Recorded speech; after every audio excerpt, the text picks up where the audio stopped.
우리 하나님 말씀 같이 보시겠습니다. 오늘은 누가복음 2장 1절 말씀부터 20절까지 오늘 조금 길게 말씀을 교독하시도록 하겠습니다. 누가복음 2장 1절로 20절 말씀. 그때 가이사 아구수도가 영을 내려 천하로 다 호적하라 하였으니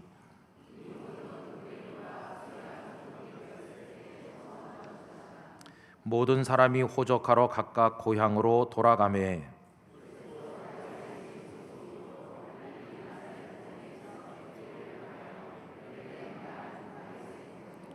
그 약혼한 마리아와 함께 호적하러 올라가니 마리아가 이미 잉태하였더라. 첫 아들을 낳아 강보로 싸서 구유에 누웠으니 이는 여관에 있을 곳이 없음이러라.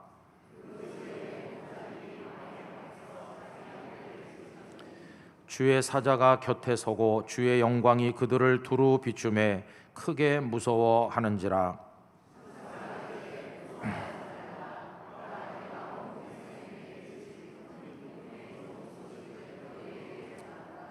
오늘 다윗의 동네에 너희를 위하여 구주가 나셨으니 곧 그리스도 주시니라.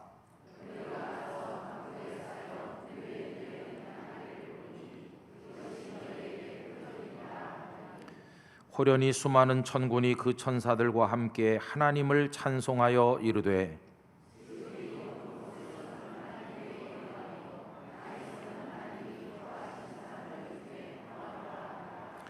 천사들이 떠나 하늘로 올라가니 목자가 서로 말하되 이제 베들레헴으로 가서 주께서 우리에게 알리신 바 이 이루어진 일을 보자 하고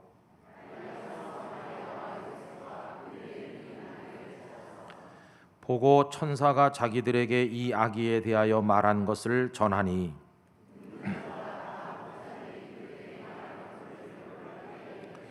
마리아는 이 모든 말을 마음에 새기어 생각하니라.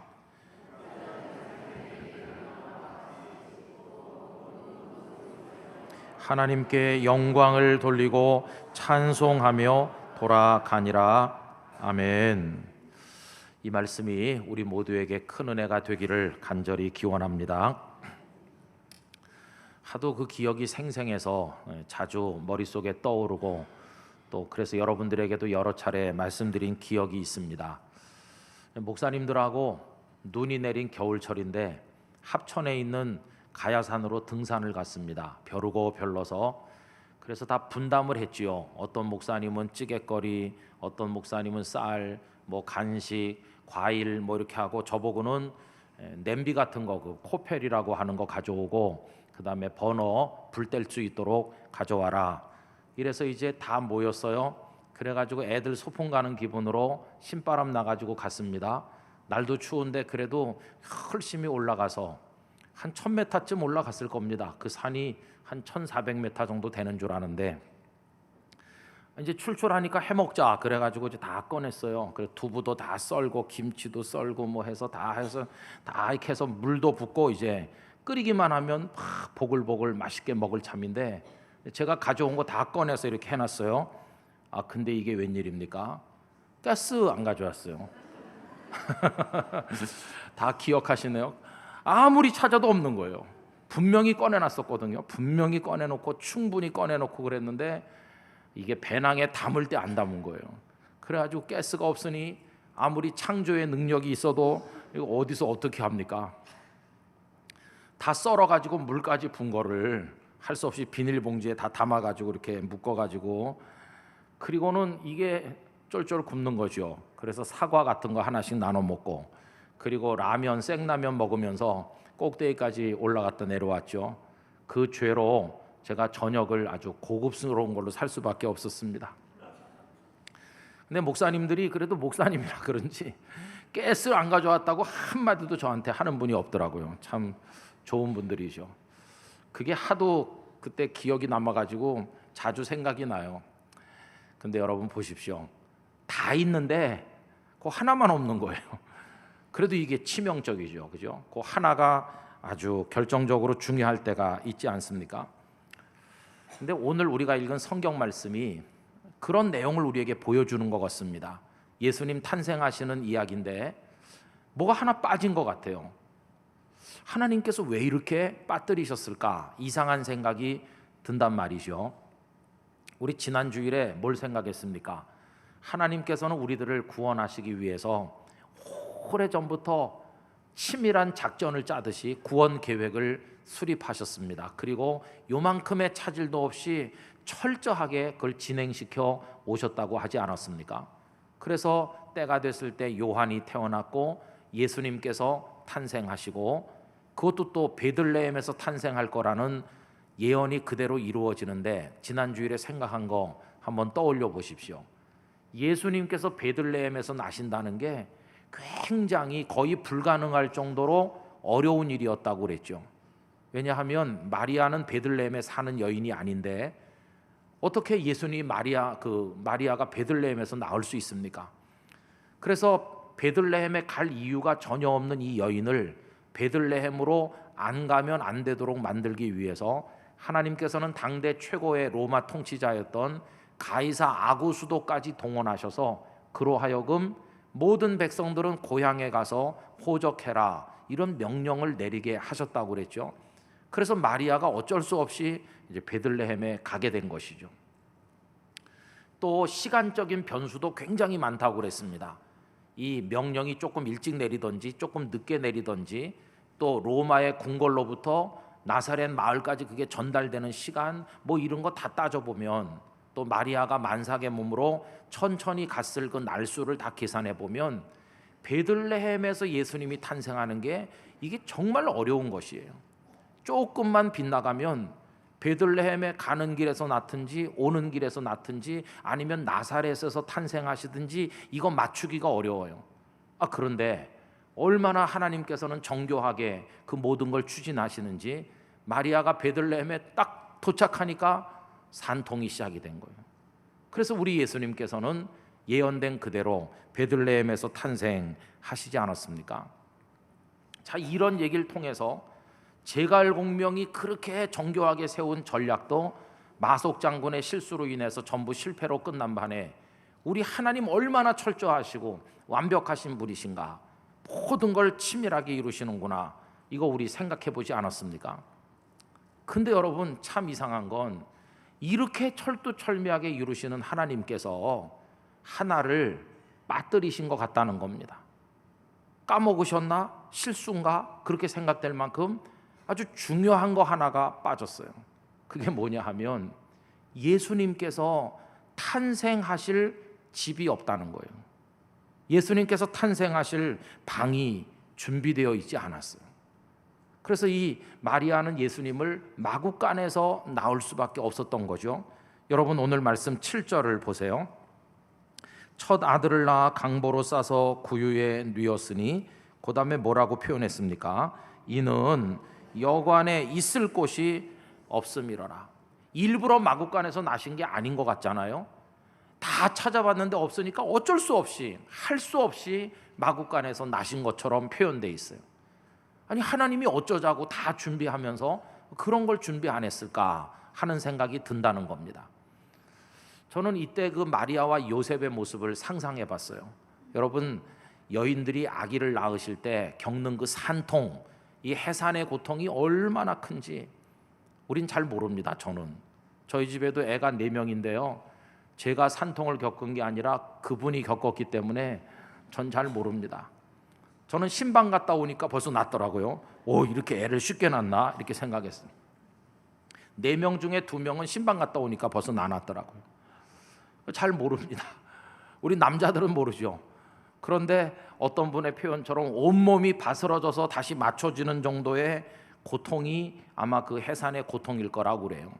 그럼 여러분, 지금 마리아가 너무너무 아파가지고 꼬부리고 지금 앉아있는데 요셉이 당황해가지고요 막 땀을 뻘뻘 흘리면서 이 집 저 집 다니면서 헤매고 다녔을 그 모습을 한번 머릿속에 떠올려 보십시오. 이 두 사람이 무슨 생각했겠습니까? 하나님이 너무하신 거 아니냐? 야속하신 하나님이시다. 그런 생각 안 들었겠어요?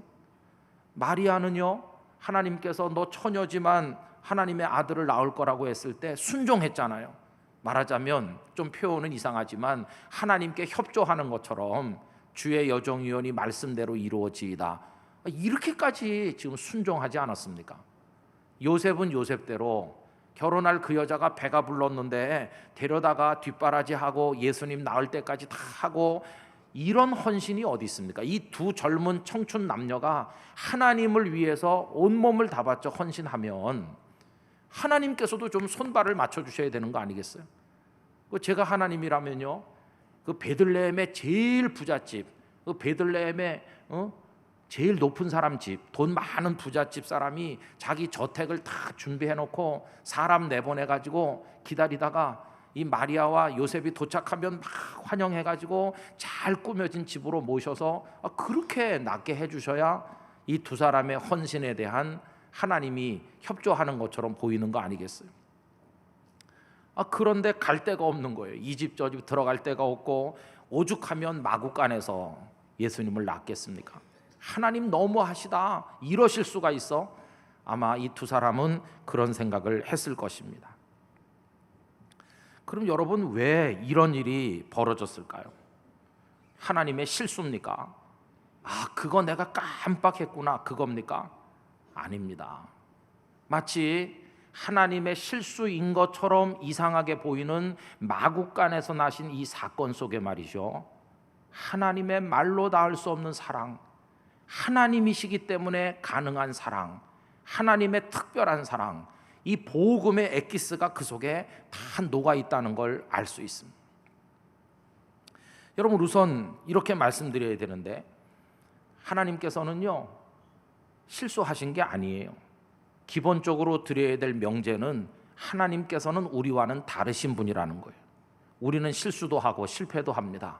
그러나 우리 하나님께서는 완전하신 하나님이세요. 그분은 흠도 티도 없으세요. 그분은 정확하게 완벽하게 준비하시는 그런 하나님이세요. 그래서 마국간에서 날 수밖에 없는 상황이 전개된 것은 하나님의 실수가 아니고요, 그럼 뭐냐? 하나님의 의도된 계획이었어요. 일부러 그렇게 하신 것이. 제가 이렇게 말씀드리면 교우님들 중에는 아니 뭐 어떻게 일부러 그렇게 할 수 있나? 당신의 아드님이 세상에 탄생하는데 태어날 것도 준비하지 않은 게 어떻게 일부러 된 거라면 하나님이 좀 이상한 하나님 아닌가? 사랑의 하나님이시라고 하는데 영 하나님답지 않은 그런 이상한 모습을 보여주시는 게 아니냐, 이렇게 생각하실 분들이 계실 거예요. 그런데 여러분 아십니까? 이게 하나님답지 않으신 게 아니고요, 오히려 진짜 하나님다우신 거예요. 하나님이시기 때문에 이렇게 하실 수 있고 하신 것이에요. 우리라면 어떻게 할까요? 만약에 어떤 남자가 그 아내가 지금 아기를 낳는다고 그러면은 어떻게 할까요? 산부인과 좋은데 수소문해서 사방 알아보겠죠. 그리고는 최고 좋은 산부인과에 가서 아내가 아기를 낳도록 배려하고, 아기를 낳으면 시설 좋고 영양가 있는 걸로 잘 해주는 산후조리원 찾아가지고 편안히 아기도 산모도 쉬다 나오도록 하잖아요. 우리는 그렇게 해요, 우리는. 그런데 여러분, 하나님은 정반대로 그냥 마구간에서 태어나게 하셨어요. 매정한 하나님이신가요? 글쎄요, 예수님께 대해서는 매정한지 모르는데 그 하나님의 진심은요 그 반대예요. 하나님은 왜 그렇게 하셨을까? 저와 여러분을 향한 뜨거운 사랑을 가지셨기 때문에 그게 가능한 것이에요. 만약에 하나님께서 우리와 생각이 같다면 어떻게 될까요? 우리가 아내를 아끼고 자식을 아껴가지고 그래서 좋은 산부인과에 좋은 산후조리원에 낳게 하듯 하나님도 독생자 예수님을 그렇게 금이야 오기야 아끼시는 그런 마음을 우리랑 똑같이 가지신 분이라면 어떻게 됐을까요? 애초부터 독생자를 세상에 보내실 생각조차 하지 않으셨겠죠. 왜 내 아들을 세상에 보내겠느냐? 그런 계획조차 없었겠죠. 만약에 하나님께서 그렇게 아드님을 아끼시는 분이라면 우리처럼 인간적으로, 그러면 어떻게 그분이 그 아들을 십자가에서 죽도록 할 수가 있습니까? 다 불가능한 것이에요. 그래서 애초부터 아드님을 보내지도 않았을 것이고 십자가에 죽는 일도 없었을 것이고 예수님의 십자가가 없으면 우리를 구원하고 하는 뭐 그런 얘기도 아예 처음부터 존재하지도 않았을 것이. 그런데 하나님께서는 그 독생자 예수님을 세상에 보내셨고 심지어는 십자가에 매달려 죽도록 하기까지 하신 것이, 이게 누구를 위한 것입니까? 저와 여러분을 향한 하나님의 사랑 때문인 것이. 여러분, 이런 사랑이 가능한 사랑입니까? 우리가 할 수 있는 사랑인가요? 아니요. 우리 사람은 할 수 없는 사랑입니다. 이런 사랑은 하나님이시니까 하실 수 있는 사랑이었어요. 하나님이시니까 아드님을 보낼 계획을 세우신 것이고, 하나님이시니까 마구간에도 나게 하신 것이고, 저 시골 마을 나사렛에 살게 하셨고, 그분이 하나님이시니까 십자가를 지고 죽게까지 하실 수 있었던 것이죠. 하나님이시니까 가능했다, 그 사랑이.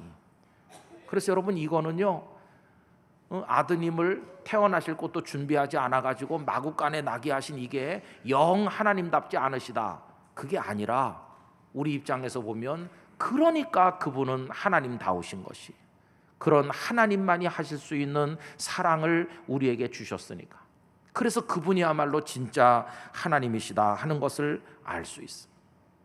그 사랑은 모든 사랑의 절정이요, 하나님만이 하실 수 있는 그분이 진짜 하나님이심을 증명해 주는 그런 놀라운 사랑을 우리에게 베푸셔서 예수님은 마구간에서 태어나신 것이.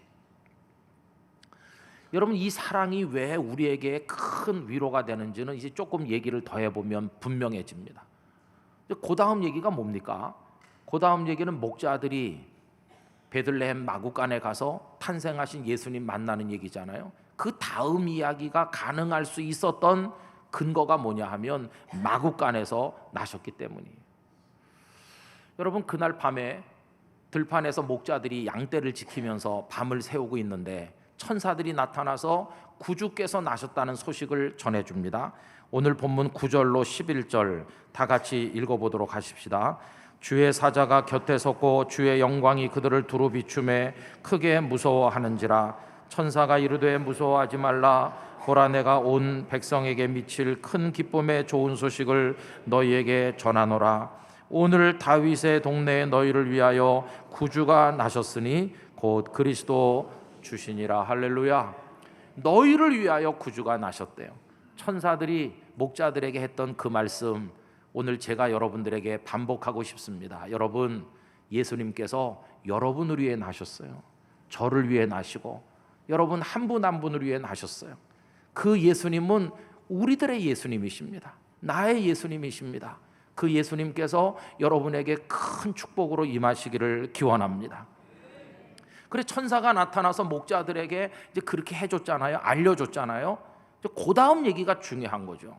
나셨다 이것만 알려주고 끝내면 무슨 의미가 있어요? 가서 그분을 만나 뵈고 확인을 하고 그래야 될 거 아니겠어요? 그래, 그 다음 12절에 보면 이렇게 얘기하죠. 너희가 가서, 무슨 말입니까? 가라는 겁니다. 아니, 우리가 가서 만날 수 있습니까? 아, 그럼 만나뵐 수 있지. 어디 계신데 만날 수 있습니까? 그 다음 얘기가 정말 감동적인 얘기죠. 강보에 쌓여 구유에 뉘어 있는 아기를 보리니 이것이 너희에게 표적이니라 하더니. 여러분, 만약에 우리가 목자인데 천사가 와서 그렇게 말하면, 아휴, 내가 어떻게 그런 귀한 분을 가서 만나겠나? 아유, 갈 필요가 없어. 가봤자 못 만날 거야. 이러지 않겠어요? 왜냐하면 이미 몇 차례 말씀드린 것처럼 고대 문서, 그 당시 문서 기록에 의하면 이 목자라는 직업은요, 유다 사회에서 가장 밑바닥 직업 한 5가지 안에 언제나 들어갑니다. 문서 여러 가지에 공통적으로 밑바닥 직업이 나오는데 그 중에 꼭 끼는 게 목자예요. 목자, 왜 비천한 직업으로 여겨졌을까 생각해 보세요. 들판에서 사는 사람들 아닙니까? 요즘 우리 생각처럼 양 먹이고 와서는 뜨끈한 물에 목욕 재개하고 샤워하고 또 깨끗한 옷을 입고 집에서 쉬다가 가끔 나가는 그런 목자가 아니에요. 그들은 아마 단벌이었을 것입니다. 누울 땐 그 옷 입고 눕고 일어나선 또 그 옷 입고 일하고 양들과 함께 살면서 무슨 목욕을 제대로 하겠어요? 양의 오물 냄새, 그 퀴퀴한 냄새가 머리부터 발끝까지 푹 뱄어요. 이들은 노숙자나 진배 없어요. 밤이나 낮이나 그 들판에서 양들과 더불어. 그러니까 비천하죠. 그런데 그런 사람이 어떻게 예수님을 만날 수 있어요? 만약에 예수님께서 마리아와 요셉 고생하는 거 보고 당신의 아드님을 최고로 귀한 곳에 나게 하시려고 베들레헴에서 부잣집, 아주 잘 지은 저택, 으리으리한 집에 예수님을 놔도록 배려하셨다면 목자들은 그 집 문간에 들어서지도 못했을 거예요. 예수님을 만나는 게 애초부터 불가능했을 거예요. 그런데 천사들이 가서 보라고 하잖아요. 왜? 만날 수 있는 곳에 계시다. 너희가 가기만 하면 너희들을 기다리고 계시다. 어디 계신데요? 너희들이 밤낮 드나드는 짐승이 사는 그 마구간에. 목자들은 마구간은 자기들의 집과 같은 거 아닙니까? 마구간에 계시다. 마구간에. 그것도 또 말 밥통 구유에 누워 계시다. 그러니 가서 봐라. 아무것도 부담 느낄 거 없어. 그냥 가면 만날 수 있어. 그분은 높은 데 계신 게 아니라 너희 수준에 맞춰서 마구간에 지금 계시다. 여러분, 그래서 예수님은 마구간에 계신 것이었어요. 손님 맞이를 위해서 문 밖에 나와 있는 사람과 비슷했어요. 탄생한 나를 제일 먼저 맞으러 올 사람이 비천한 목자라면 그들이 부담 없이 들어설 수 있도록 내가 마구간에서 그들을 만나리라. 이게 주님의 탄생 속에 담겨 있는 사랑이었어요.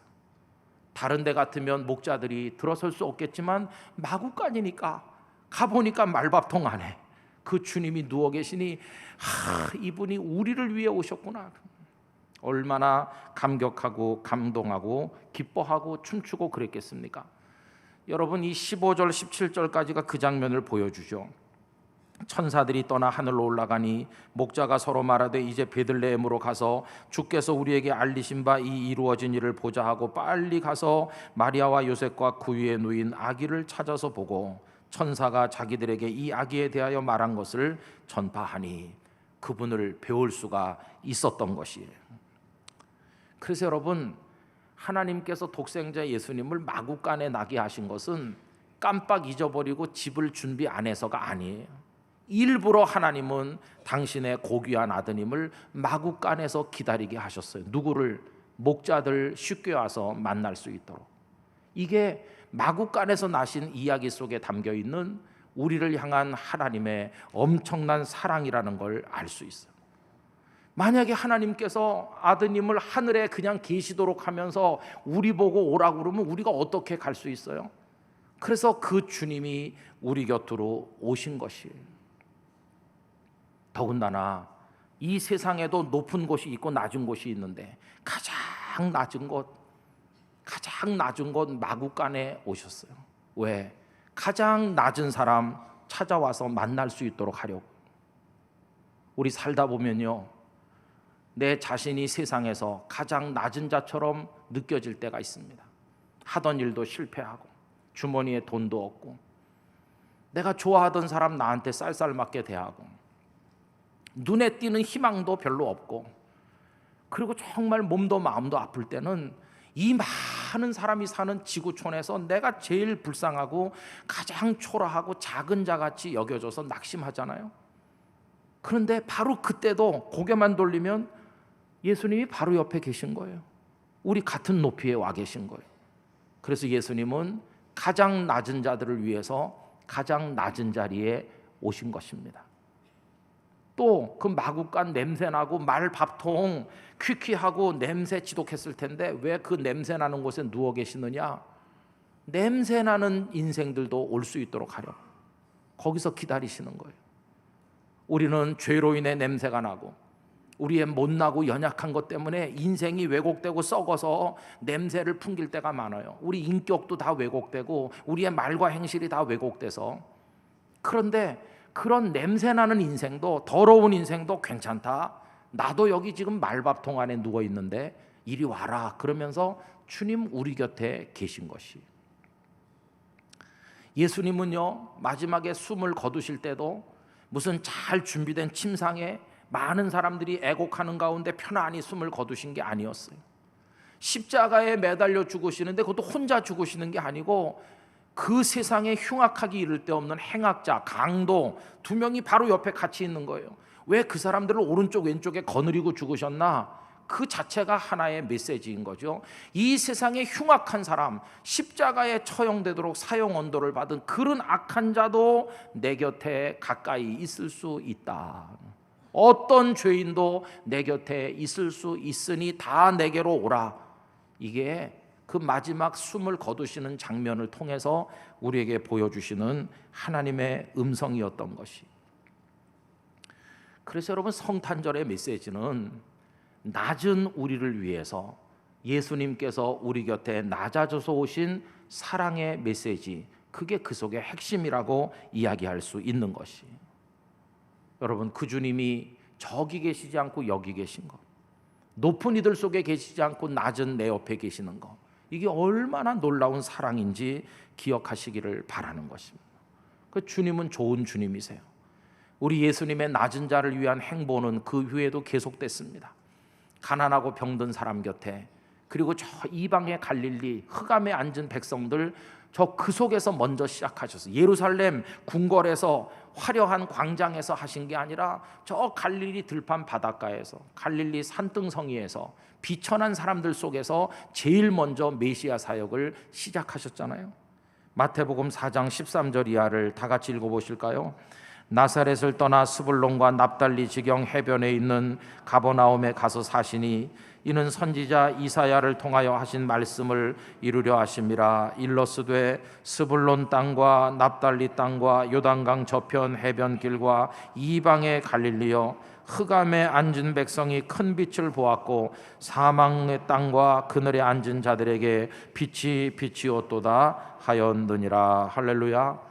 여러분, 낮은 자, 흑암 속에 사망의 골짜기를 헤매는 듯한 그런 이들 곁에 우리 예수님이 오셔서 그 속에서 역사하고 계셨다는 것이, 저는 그래서 예수님이 너무너무 좋습니다. 아무리 우리가 초라하고 연약해도 그분은 벌써 여기 와 계시니까요. 그럼 여러분, 예수님 영접하는 방법이 뭘까? 예수님 맞이하는 비결이 뭘까? 딱 하나입니다. 우리 땅끝 가족들이 목자가 되시기를 부탁드립니다. 목자가 되면 예수님 제일 먼저 만나요. 천사들이 목자에게 제일 먼저 가르쳐 줬잖아요. 목자가 된다는 게 뭡니까? 낮은 자가 되시라는 뜻이에요. 낮은 자가 되면 예수님을 제일 먼저 만나요. 왜냐하면 낮은 곳에 계시니까요. 그런데 예수님 당시에 높다고 착각하는 사람들이 있었어요. 대제사장님들, 뭐 바리새인들, 사두개인들, 뭐 존경받는 랍비들, 백성의 장로, 그런 사람들은 자기들이 높다고 생각하면서 메시아를 안 기다린 건 아닌데 어디서 찾냐 하면 높은 데 계시겠지 그러면서 찾았어요. 왕궁에 계시나 어디 계시나 높은 데를 찾으니까 예수님이 안 보이는 것이에요. 그들은 교만했고 눈을 높이 떠서 찾아보니까 예수님이 안 보이셔요. 왜? 그분은 높은 데 계시지 않고 저기 계시니까. 예수님을 만나기 제일 좋은 사람, 높다고 자부하는 교만한 자들이 아니라 나 같은 사람 이렇게 탄식하는 낮은 자가 예수님을 더 많이 더 빨리 만날 수 있어요. 왜? 바로 낮은 자리에 주님이 기다리고 계시기 때문인 것이. 그래서 여러분, 예수님을 만나는 비결 다른 게 아니라 겸손해지시는 것입니다. 겸손해지시면 예수님을 금방 만날 수 있어요. 예수님을 영접할 수 있어요. 그러나 스스로 높아지면 우리 눈에 예수님이 보이지 않게 될 것입니다.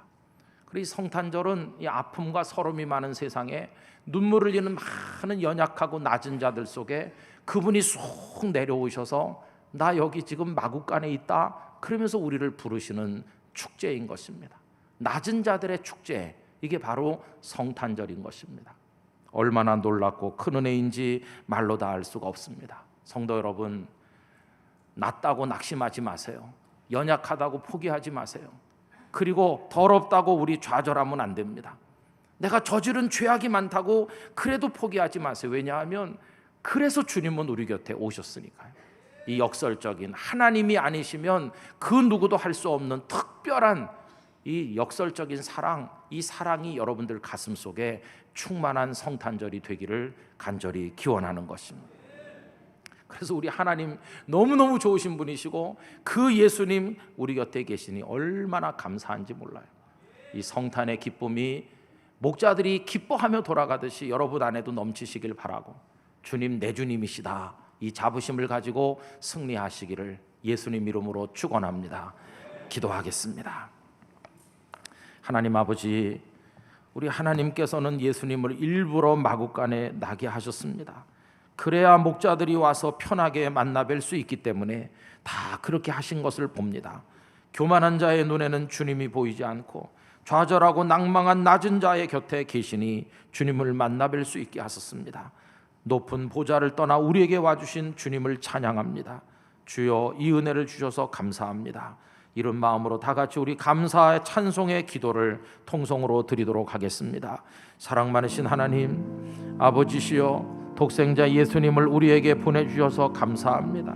주님 모시고 살아갈 수 있도록 낮은 자요, 더러운 자요, 연약한 자인 저희 곁에 와주셔서 감사합니다. 우리에겐 이제 주님이 계시고 우리는 이제 주님을 의지해서 세상을 이길 수 있고 승리할 수 있습니다. 아버지 하나님 감사합니다. 이 성탄에 하나님의 사랑을 우리 가슴 깊이 깨닫고 살아가도록 은총을 베풀어 주옵소서. 가장 낮고 가장 더럽고 가장 냄새나고 가장 흉악한 저희들을 위하여 가장 귀하고 높으신 주께서 우리 곁으로 내려와 주신 이 성탄의 메시지를 들으며 하나님 앞에 감사와 찬송과 영광을 올려드리지 않을 수 없습니다. 교만하지 말고 낮은 영혼으로 이미 우리 곁에 계신 주님과 더불어 이 세상을 겸손하게 살아가고 하나님의 영광을 찬송하는 오늘의 목자처럼 되게 하여 주시옵소서. 예수님 이름으로 기도드리옵나이다. 아멘.